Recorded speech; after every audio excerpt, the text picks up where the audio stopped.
नमस्कार, स्वागत है आपका जनगणमन 24/7 पर। आज की जो बड़ी खबर है, योगी सरकार को सुप्रीम कोर्ट से 2 मामलों में बड़े झटके मिले हैं। पहला मामला तो ये है कि जो संभल में जो जामा मस्जिद थी, जिसको लेकर जो वहाँ की नगर पालिका है, उसने नोटिस दिया था कि उस कुएँ को साफ किया जाए, उसको ओपन किया जाए। तो सुप्रीम कोर्ट ने नगर पालिका द्वारा संभल की जामा मस्जिद के कुएँ को हरि मंदिर बताने और उसके पास पूजा की इजाजत दिए जाने के आदेश पर रोक लगा दी है। कोर्ट ने मस्जिद कमेटी की याचिका पर यूपी सरकार को नोटिस जारी किया है। 2 हफ्ते में स्टेटस रिपोर्ट दाखिल करने को कहा है और अगली सुनवाई 21 फरवरी को होगी। अब ये नगर पालिका का नोटिस था, जिससे कि चीजें अस्त-व्यस्त हो सकती थी। इस वजह से सुप्रीम कोर्ट ने एक प्रिएम्प्टिव एक्शन लिया और उस पर रोक लगा दी। और दूसरी जो खबर है वो ये है कि मुख्तार जो अंसारी के जो बेटे हैं, उनकी जमीन पर बनाए जा रहे पीएम आवास के जो घर थे, उस पर भी सुप्रीम कोर्ट ने रोक लगा दी है। तो योगी सरकार के लिए ये 2 बड़े झटके आज सुप्रीम कोर्ट से आए हैं। अब इसके क्या मायने हैं, उसको एक एक करके समझेंगे। पहले संबल से शुरुआत करते हैं। हमारे साथ इस समय आलोक पाठक जी हैं, वरिष्ठ पत्रकार, पॉलिटिकल कमेंटेटर। आलोक जी, आपका स्वागत है। और संभल में जो ये नगर पालिका की नोटिस थी, सुप्रीम कोर्ट ने उस पर रोक लगा दी है। 21 फरवरी को इस पर अगली सुनवाई है। इसके क्या मायने हैं, इसके राजनीतिक मायने क्या हैं योगी सरकार के लिए? जी। देखिए, योगी सरकार चाहती है कि वो सिर्फ संभल पे फोकस करना चाहती है और संभल पे फोकस करके वो पूरे उत्तर प्रदेश के माहौल को एक स्पेसिफिक डायरेक्शन में ले जाना चाहती है। आपको याद होगा कि संघ प्रमुख ने बोला था कि हर मस्जिद के अंदर मंदिर ढूंढने की परंपरा को बंद किया जाए और तमाम कोर्टों पे जिस तरह की याचिकाएं दाखिल हो रही थी कि इस मस्जिद के अंदर हमारा मानना है कि ये मंदिर है, उस पर फिलहाल सुप्रीम कोर्ट ने तो रोक लगा दी थी।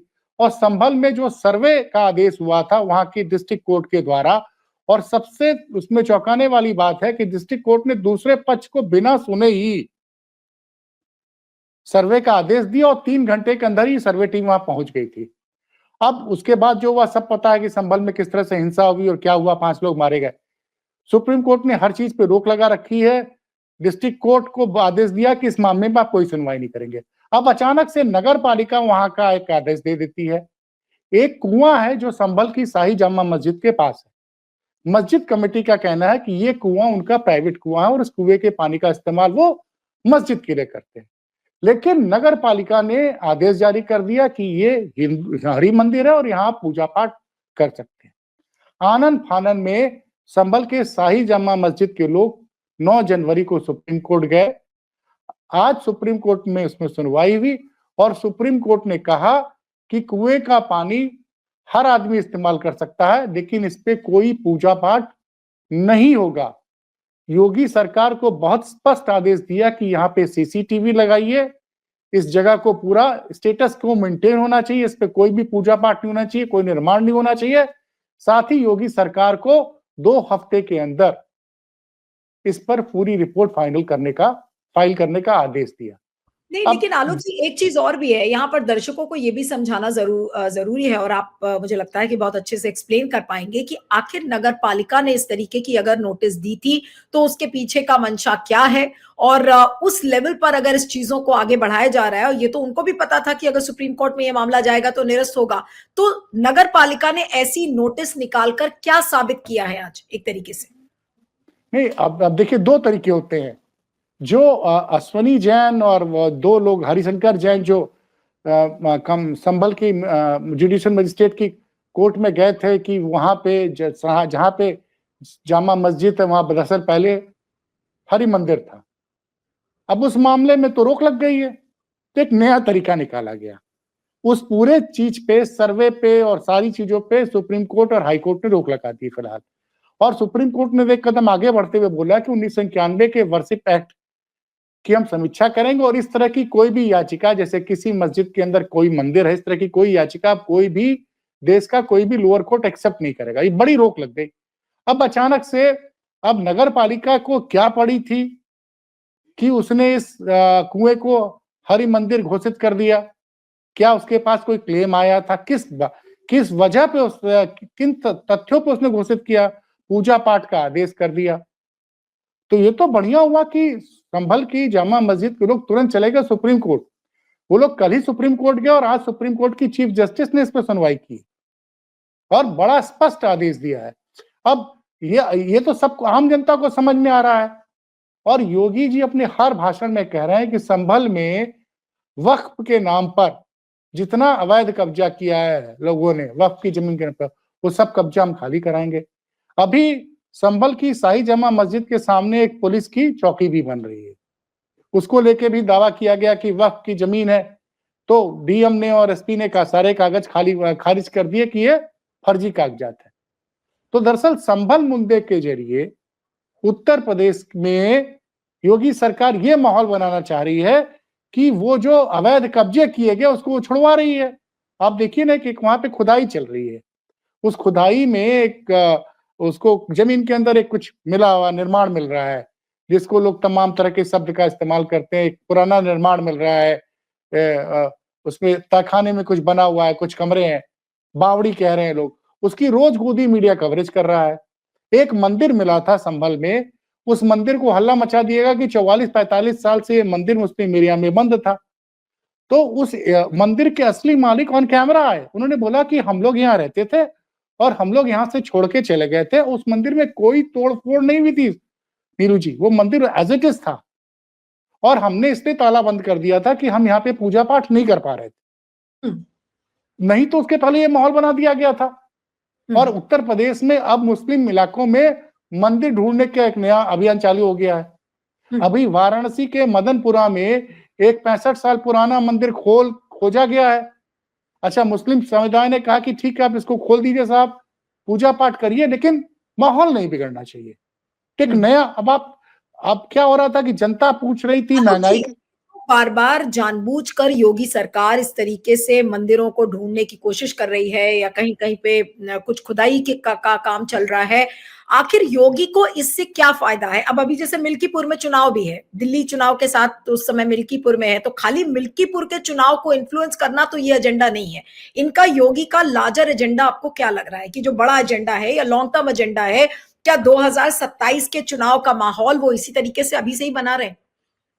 देखिए, जब से यूपी सरकार लोकसभा चुनाव के रिजल्ट नतीजे आए हैं, तब से योगी सरकार बैकफुट पे है। क्योंकि कहीं ना कहीं देखिए, बाकी राज्यों में जहां पे भाजपा की सरकारें थी, वहां केंद्र सरकार को या मोदी सरकार को उतनी बड़ी हार का सामना नहीं करना पड़ा। जो सबसे बड़ी हार का सामना उसको करना पड़ा वो यूपी में करना पड़ा। और तो इस वजह से योगी जी बार बार एक हिंदुत्व के नए ब्रांड एम्बेसडर के रूप में उभरना चाह रहे हैं। और दूसरी बात जो तमाम जगह चर्चा हो रही है कि 75 साल की उम्र के बाद अगर मोदी जी प्रधानमंत्री पद छोड़ना चाहते हैं तो क्या योगी, और देखिए एक नया डेवलपमेंट हुआ है, अभी आज सुप्रीम कोर्ट का जजमेंट आया है, लेकिन गोदी मीडिया पे क्या चल रहा है कि कल रात को योगी जी ने साधु संतों के साथ भोजन क्या किया है। वो प्रयागराज में उन्होंने कल रात्रि विश्राम किया है और हर जो है धार्मिक जो वहां पे तमाम, तो इलाहाबाद की रहने वाली है प्रयागराज की, हमारे मुंह से बार बार इलाहाबाद निकल जाता है क्योंकि हम लोग पुराने यूपी वाले हैं। तो नया नाम जो योगी जी ने प्रयागराज दिया है जिले का, तो प्रयागराज एक जगह थी इलाहाबाद में, लेकिन पूरे जिले का नाम प्रयागराज कर दिया है। तो वहां पे कल हर बड़े जो वहां पे संत लोग आए हैं, उनके हर संत के जो आश्रम बने हुए उस पर 5-5 मिनट के लिए कल योगी जी गए हुए। तो वो क्या चाह रहे हैं कि जो एक पीडीए मजबूत हो रहा है अखिलेश यादव का जमीन पे, पिछड़ा दलित और अल्पसंख्यक एक साथ आ रहा है, अगड़े भी आ रहे हैं, तो उसको तोड़ने के लिए वो प्रबल हिंदुत्व के रास्ते पे चल रहे हैं कि वो हिंदुत्व को वापस पुराना गौरव दिलवाएंगे। अब खबर ये चलनी चाहिए कि यूपी में क्या बेरोजगारी है, क्या महंगाई है, तो मीडिया दिन भर चर्चा कर रही है कि संभल की खुदाई में क्या मिला, कहां पे बनारस में प्राचीन मंदिर मिल रहा है, बदायूं में मिल रहा है, जौनपुर में मिल रहा है, मुरादाबाद में मिल रहा है, और उन मंदिरों को साफ सफाई की जा रही है। कानपुर की मेयर तो एक कदम आगे बढ़ गई है। कानपुर की मेयर महोदया तो खुद ही निकल जा रही हैं और जानबूझ के मुस्लिम मोहल्ले में जा जाके मंदिर ढूंढ रही हैं। तो ये आप समझ रहे हैं कि पूरा माहौल कि पीडीओ को कैसे कमजोर किया जाए और प्रबल हिंदुत्व के सबसे बड़े, मतलब हिंदू धर्म के सबसे बड़े रक्षक के रूप में, सबसे बड़े सबसे बड़े उसके लिए क्या कहा जाए, हिंदू हृदय सम्राट बनने के लिए योगी लगातार ये काम कर रहे हैं। और आप भी जानती है कि नगर पालिका के फैसले किसके, नगर पालिका का फैसला तो सब समझ रहे हैं कि कहीं ना कहीं से सरकार की बैकिंग रही होगी कि चलो यार इस तरह से नहीं मिल रहा है, हाँ, सुप्रीम कोर्ट रोक लगा दी है, तो फिलहाल इसी कुएं को हरि मंदिर घोषित कर दो और नहीं, यहाँ लेकिन पूजा जब पाठ। भी इस तरीके का कोई मामला सुप्रीम कोर्ट में आएगा, सुप्रीम कोर्ट तो तुरंत उस पर रोक लगा देगा। तो क्या आपको लग रहा है कि योगी के मंसूबों पर पानी फेर दिया है सुप्रीम कोर्ट ने, एक अगर बिल्कुल साफ शब्दों में कहा जाए तो? देखिए बिल्कुल फेरा, और कल का जो सुप्रीम कोर्ट का निर्णय वो तो और भी कठोर है, क्योंकि मुख्तार अंसारी के बेटे अब्बास अंसारी, और वो जमीन नीलू जी वो 10 बीघा जमीन थी माँ, और उस जमीन पे वो जमीन के कागजात बड़े क्लियर हैं कि वो मुख्तार अंसारी ने नहीं खरीदे थे, उनके पिताजी ने खरीदे थे। फिर बाद में उन्होंने उसको अपनी वाइफ के नाम ट्रांसफर किया, मुख्तार की माताजी के नाम। मुख्तार की माताजी ने 2017 में वो 10 बिस्सा जमीन अपने दोनों पोतों के नाम, अब्बास और अब्बास के बड़े भाई छोटे भाई के नाम ट्रांसफर कर दी। योगी सरकार के अधिकारियों ने उस जमीन पे कब्जा कर लिया, वहां 2 टावर बने हुए थे, उस पर बुलडोजर गिरा दिया और उसको शत्रु संपत्ति बना दिया। इस मामले में अब्बास अंसारी इलाहाबाद हाई कोर्ट जाते हैं, हाई कोर्ट में 1.5 साल से उनके मामले में कोई सुनवाई नहीं होती है, और इसी दौरान वहां पे प्रधानमंत्री आवास योजना के मकानों का निर्माण शुरू होने लगता है। तब कल अब्बास अंसारी की तरफ से सुप्रीम कोर्ट में पेश हुए सिब्बल साहब और जस्टिस सूर्यकांत की बेंच में उन्होंने बात रखी, तो जस्टिस सूर्यकांत ने बड़ी कठोर टिप्पणी की इलाहाबाद हाईकोर्ट के खिलाफ कि आप लगातार इस मामले को क्यों नहीं सुन रहे हैं, आपको बोला जा रहा है, आप इस पर शीघ्र सुनवाई कीजिए। तो कपिल सिब्बल साहब ने सच रखे कि साहब अभी इसका टाइटल क्लियर ही नहीं है, और वहां पे लखनऊ विकास प्राधिकरण ने प्रधानमंत्री आवास योजनाओं के मकान का निर्माण शुरू करा दिया। तो सुप्रीम कोर्ट ने कहा कि जो जैसा उसको एज इट इज रोक लगा दी है, और इलाहाबाद हाईकोर्ट को फिर आदेश दिया कि इस पर तुरंत सुनवाई कीजिए। तो इस पर भी बड़ा झटका लगा। अच्छा, जो भी फैसले सुप्रीम कोर्ट लेती है योगी जी के खिलाफ, मीडिया उसको डाउनप्ले करती है। अब मीडिया क्या बता रही है कि संभल के किसी बाकी कुएं पे कोई रोक नहीं लगी। अरे भाई, मुकदमा लेके शाही मस्जिद की जामा मस्जिद की कमेटी गई थी, जो कुआं जामा मस्जिद परिसर के पास है उसको लेके गई थी, लेकिन वो बता रहे हैं कि सुप्रीम कोर्ट ने बाकी कुओं पे कोई रोक नहीं लगाई है, ये बता रहे हैं कि इस कुएं का पानी कोई भी इस्तेमाल कर सकता है। तो ये सुप्रीम कोर्ट ने कहा कि भाई कुआं सार्वजनिक है, पानी कोई भी इस्तेमाल कर सकता है, लेकिन तथ्यों को गलत तरीके से पेश करना और ऐसी पूरी पुरजोर कोशिश यही है कि हर मामले को इस तरह से दिखाया जाए कि हिंदुओं के अधिकारों का बड़ा ही ज्यादा। अब एक और चीज की चर्चा है, 1978 में संभल में बड़े दंगे हुए थे, 1978 में। अब उस पे विधान परिषद में एक भाजपा के सदस्य ने सवाल पूछ दिया, तो तब के दंगे की सारी रिपोर्ट, सारे कोर्ट के आदेश अब लखनऊ तलब किए गए हैं। और डीएम साहब, एसपी साहब कह रहे हैं कि ये रिपोर्ट चूंकि विधान परिषद में सवाल पूछा गया इसलिए हम लखनऊ भेज रहे हैं, लेकिन गोदी मीडिया क्या चला रहा है कि 1978 के दंगे की जांच अब दोबारा योगी जी करवाएंगे। मतलब उस वक्त न्याय नहीं मिला था, वो दंगे हुए, उस पर मुकदमा हुआ, उस पर कोर्ट ने फैसला दे दिया, लेकिन गोदी मीडिया बता रहा है कि 1978 के दंगे में जो अन्याय हुआ था उस मामले में न्याय दिलवाएंगे योगी जी। तो ये जो लॉन्ग टर्म एजेंडा है योगी का, और दोनों इन मामलों को जो आपने एक्सप्लेन किया, चाहे वो संभल का मामला हो या फिर मुख्तार अंसारी की जो जमीन है, क्या योगी ने बिल्कुल एक जो ब्रेजन कम्युनलिज्म जिसको बोलते हैं, ब्रेजन कम्युनल एजेंडा, कि शायद इतना कम्युनल एजेंडा तो मोदी जी ने भी नहीं परस्यू किया होगा जितना बड़ा कम्युनल एजेंडा इस समय योगी कर रहे हैं, और हिंदुओं के इतने बड़े पैरोकार बन रहे हैं, तो वो क्या साबित कर रहे हैं? और क्या आरएसएस को वो ये साबित कर रहे हैं कि मैं हिंदुओं का सबसे बड़ा रखवाला हूं देश में? नहीं, आप समझिए ना, आप समझिए कि ऐसा नहीं है। मैं मतलब मेरी उम्र 55-56 साल हो गई है, और इलाहाबाद के कुंभ को मैं पिछले 30-35 साल से व्यक्तिगत रूप से देख रहा हूं, क्योंकि पहले बनारस में रहता था तो भी जाता था। इंडिया टुडे में जब मैं रहा तो मैंने इंडिया टुडे के लिए स्टोरीज करवाई है, खुद तो नहीं की करवाई क्योंकि तब मैं मैनेजमेंट करता था। 2007 का कुंभ भी कवर करवाया था, 2013 का भी कुंभ कवर कराया था। और 2019 का भी अर्धकुंभ। तो कुंभ के दौरान हर सरकार बढ़िया इंतजाम करती रही, हर सरकार, ऐसा नहीं कि कोई नया, लेकिन अब और पहले भी साधु संत लोग, तमाम जो अखाड़े थे, उसके जो प्रमुख संत लोग, वो लोग सीधे मुख्यमंत्री से बात किया करते थे। और मुलायम सिंह जी थे, मुख्यमंत्री थे, तो उनसे बोला करते थे साहब बढ़िया इंतजाम हुआ। या अखिलेश थे, अखिलेश के जमाने में तो ऐसा महाकुंभ का आयोजन हुआ कि हार्वर्ड यूनिवर्सिटी ने उसके लिए उत्तर प्रदेश सरकार को सम्मानित किया कि आपने इतना ऐतिहासिक आयोजन किया। लेकिन अब आप हर अखाड़े में जा रहे हैं, अच्छा जा रहे हैं और कैमरा साथ में जा रहा है कैमरा साथ में जा रहा है साधु संतों का। अब वहां पे योजना यह है कि करीबन जो देश से आएंगे लाखों साधु संत, वो शायद धर्म संसद में योगी जी को भारत के प्रधानमंत्री पद के उम्मीदवार बनाने के लिए प्रस्ताव पास करेंगे। तो आप समझ रही पूरी योजना क्या है,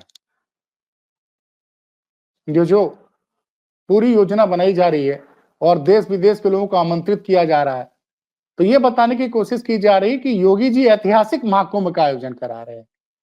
जबकि मैं कुछ पर नहीं, तो क्या अब हम ये माने आलोक जी कि योगी अब ये साबित करने में लगे हुए हैं कि भाई महाकुंभ हम ऐसा करवाएंगे जिससे कि वो अपना मोदी जी को गद्दी से हटाने का पूरा एक गेम प्लान है।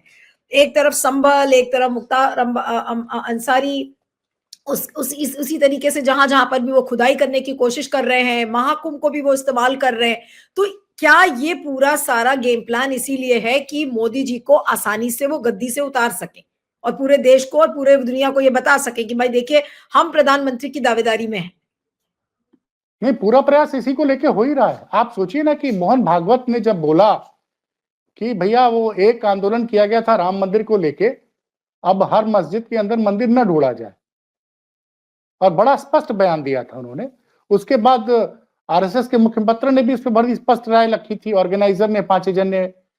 लेकिन तमाम संतों ने जिस तरह से आरएसएस का विरोध किया, और सबसे आश्चर्यजनक बात यह है कि एक हमारे वाराणसी में स्वरूपानंद सरस्वती शंकराचार्य हुआ करते, तो उनके अब वो नहीं, उस गद्दी को मुक्तेश्वरानंद संभाल रहे हैं। अभी मुक्तेश्वरानंद ने भी बोल दिया कि ये कौन होते हैं, हिंदुत्व के बारे में आरएसएस कौन होता बताने वाला। तो जो आदमी योगी मोदी जी का बड़ा घोर विरोधी था, वो अचानक से योगी की भाषा बोलने लग गया। राम भद्राचार्य ने मोहन भागवत के बयान की आलोचना की, तमाम संतों ने की है। वो आके मोदी जी, योगी जी को डिफेंड कर रहे हैं कि नहीं भैया, जो हमारी ऐतिहासिक चीजें छीनी गई उनको हम वापस लेंगे। तो ये उसी एजेंडे के तहत काम हो रहा है। और अब तो ये योगी के करीबी लोग तो ये लिख रहे हैं कि अब योगी के सामने नरेंद्र मोदी कुछ नहीं रह गए। वो तो ये दावा कर रहे हैं कि महाराष्ट्र में जो जीत हुई वो योगी की वजह से हुई, हरियाणा में जो जीत हुई वो योगी की वजह से हुई है। लेकिन वो झारखंड का जिक्र नहीं कर रहे हैं। बिल्कुल, यानी कि वो आप जो एक्सप्लेन कर रहे हैं कि हर तरफ से योगी ये साबित कर रहे हैं कि भाई मैं बड़ा हूं और मेरे आगे मोदी जी ज्यादा बौने नजर आ रहे हैं। लेकिन अब मेरा आखिरी सवाल है आलोक जी कि अगर सुप्रीम कोर्ट इसी तरह से रोक लगाता रहेगा, क्योंकि सुप्रीम कोर्ट ने ये साफ साफ कहा है कि भाई कम्युनल हार्मनी और पीस, यानी कि जो शांतिप्रद माहौल है वो किसी भी सूरत में बिगड़ना नहीं चाहिए, और एक बार क्या हुआ था सबने देखा। तो ऐसे में योगी अपने इस एजेंडे को कैसे अंजाम देंगे? अगर हर बार इस तरीके की कोई घटना होगी और इसी तरीके से उनको रोका जाएगा सुप्रीम कोर्ट द्वारा, तो फिर क्या होगा? कितना आगे वो बढ़ पाएंगे? आप देख लीजिए ना, सुप्रीम कोर्ट ने रोक लगा दी बाबरी जो शाही जमा मस्जिद के सर्वे पे, तो नगर पालिका ने आदेश निकाल दिया कुएं को कि यही हरि मंदिर था, इस पे पूजा पाठ हो सकता है। अब अगर आज सुप्रीम कोर्ट पे सुनवाई नहीं होती और वहां पूजा पाठ शुरू हो गया होता, तो कोर्ट का आदेश क्या था कि यथास्थिति बरकरार रखिए। तो यथास्थिति में क्या होता, पूजा पाठ चल रही तो चलती रहती। तो वो नए नए तरीके ढूंढ रहे हैं कि किस तरह से सुप्रीम कोर्ट के जजमेंट को भी काउंटर किया जाए। कल एक जानकार बता रहे थे कि अगर कल सुप्रीम कोर्ट अब्बास अंसारी की जमीन पे निर्माण पे रोक नहीं लगाता, तो एक बार प्रधानमंत्री आवास योजना के मकान बन जाते, उसके बाद भले मुख्तार अंसारी का बेटा अब्बास अंसारी वो जमीन का मुकदमा जीत जाता, लेकिन वहां से फिर गरीबों को विस्थापित करना बड़ा मुश्किल हो जाता सरकार के लिए। तो योगी की टीम तो सुप्रीम कोर्ट के फैसले का भी काट निकालने को सोच रही होगी। हम आप अभी डिस्कस कर रहे हो ना, वो कोई नया एंगल ढूंढ रहे होंगे कि कैसे सुप्रीम कोर्ट के फैसले का काट निकाला जाए और कुछ और एक, क्योंकि संभल आप देखिए हर जगह लगातार चैनलों के आयोजन हो रहे हैं। लखनऊ में कुंभ को लेके, लखनऊ में, प्रयागराज में, हर जगह बोल रहे हैं कि संभल बड़ा ऐतिहासिक तीर्थ था, वहां वक्फ के नाम पर लोगों ने बहुत सी जमीनों पर कब्जा किया, सब हम खाली कराएंगे। और जिस तरह से गली गली मंदिर ढूंढे जा रहे हैं, तो वो मंदिर का एजेंडा जारी रहेगा। बिल्कुल, बिल्कुल। चलिए, खैर इससे दुर्भाग्यपूर्ण क्या और बात हो सकती है कि मंदिर का एजेंडा जारी रहेगा। और जो बात आपने कही वो बहुत महत्वपूर्ण है कि सुप्रीम कोर्ट अगर रोक भी लगाएगा तो सुप्रीम कोर्ट के आदेश को सर्कमवेंट कैसे करेगी योगी सरकार, इस पर भी वो सोच रही है। आपका बहुत बहुत शुक्रिया Alok ji, thank you so much for joining. Thank you.